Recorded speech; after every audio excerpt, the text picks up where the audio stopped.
Assalamualaikum warahmatullahi wabarakatuh.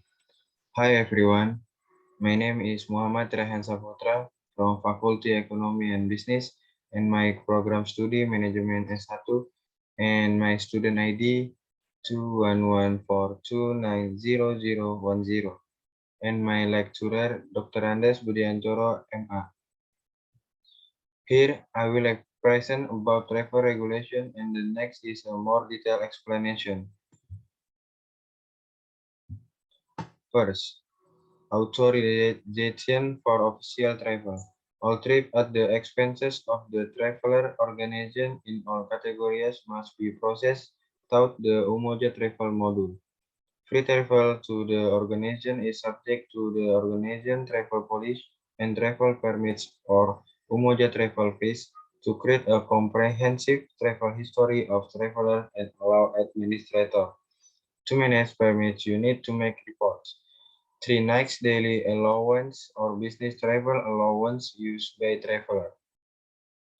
Traveler do not require prepayment of travel. The mode of travel does not include transportation by commercial aircraft, train, bus, or ferry purchased in advance by the organization. In this situation, it is sufficient to submit under post expenditure report in the Umoja Journey module.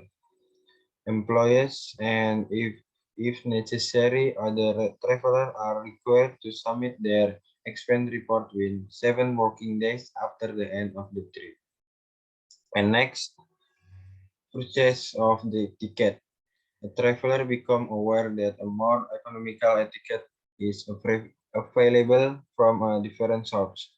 The traveler may alert the respective travel processing office and provide supporting documents such as screenshots, quotation, and any other relevant information.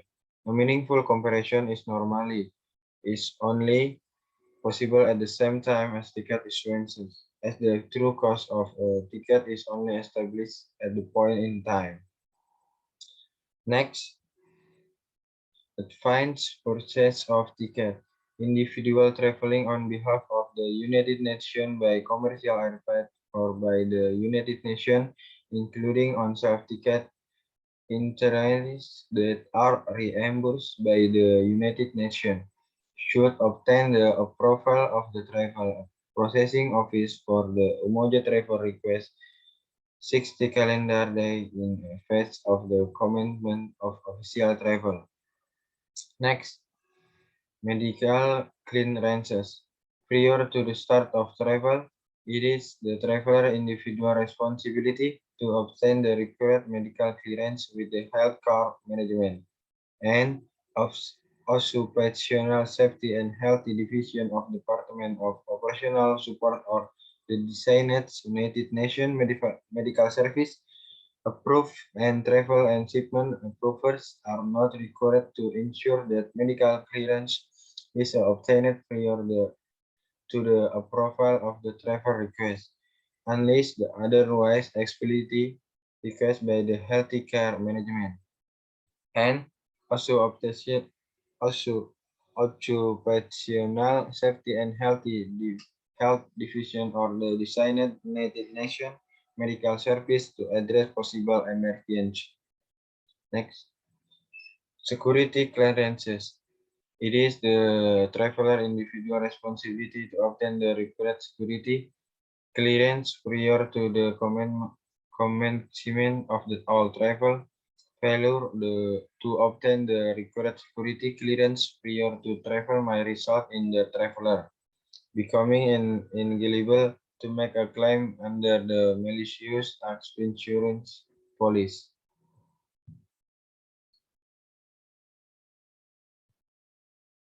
Next, discounted airfares and travel on United Nations aircraft.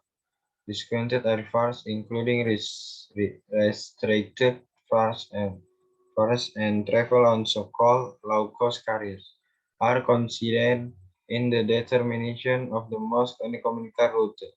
Travel on United Nations aircraft will count toward the completion of the total travel time of a journey for the purpose of determining the standard of accommodation. as long as it forms an integral leg of the total journey. Next, deviation for personal convention from the approved route, mode of transportation, or standard of accommodation. By requesting the deviation in Umoja, the traveler will be provided information on the risk and condition attached to a personal deviation, or the relevant details are available in the Umoja travel request. 9. Next, travel on training. How travel is related to training most indicated in the comment section of the travel request whether they are traveling as trainer or trained. This annotation will be validated during the travel and shipment approval process. Next, reimbursement of expenses during a forced stopover. There is no entitlement to DSA for travel time on home life and family visit. Actual cost for meals, accommodation, and utilities not exceeding the corresponding portion of the established the ASR rate for the location are reimbursable for an authorized unavoidable stopover while on home life or family visit, or education grant traveling in cases in which the organization has provided the air ticket and the airline does not provide meals or lodging. Terminal expenses. Payment of terminal expenses is governed by Section 9 of the instruction. Staff members are reimbursed terminal expenses for transportation between the airport or other point of arrival or departure and the hotel or other place of dwelling. For New York, the amount to be reimbursed for a trip are 78 in respect for all the staff member and 26 for each family member authorized to travel at the United Nations expense. For all other of the staff member and 60 for $60 each family member authorized to travel at the United Nations expenses. When official United States government or any other type of transport is made available free of charge for the trip, the amount to be paid are set at $40 in respect of the staff member and $7 for as family member. Miscellaneous travel expenses of the instruction contains a list of the category of non-received expenses under $30 that might be reimbursed where authorized. Next, lump sum for travel on lump sum option for travel on home life, family visit, or education grant travel. Member who wish to exercise this option should initiate the travel request in Umoja at least 2 months in advance of the anticipated departure date and request information on the amount of the lump sum. The travel request will be routed to the human resource partner for review and approval of the entitlement and subsequently to travel processing office.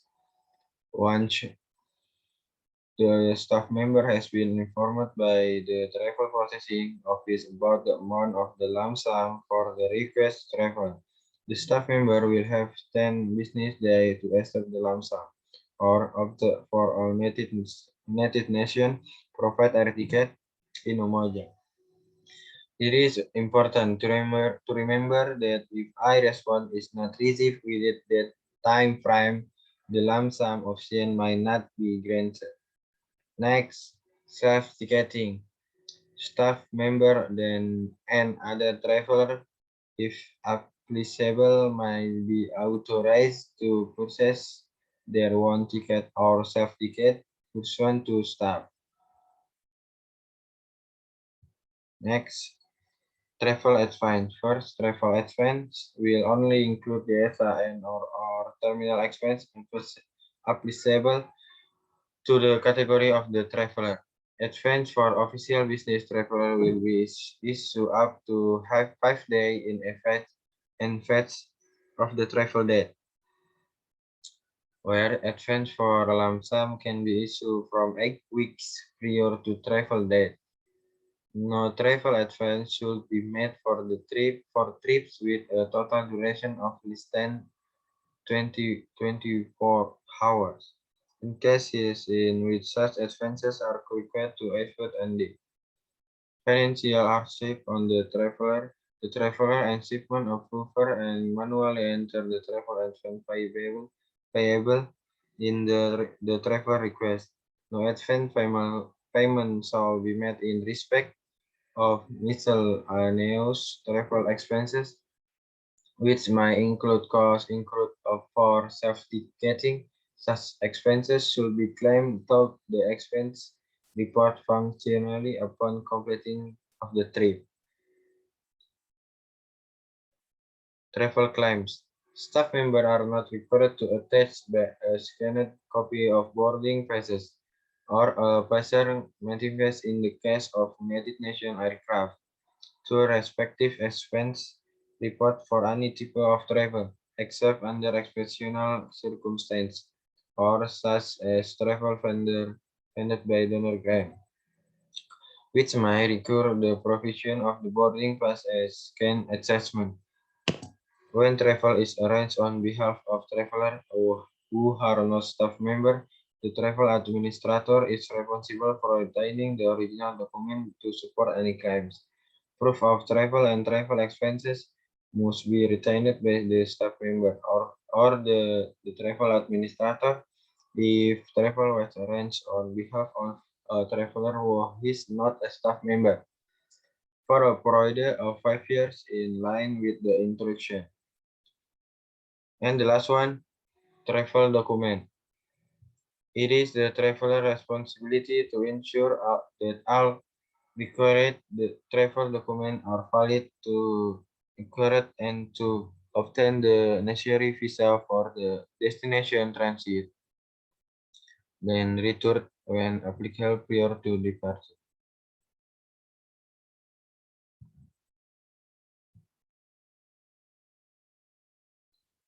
This is the end of my presentation. Thank you very much. Wassalamualaikum warahmatullahi wabarakatuh.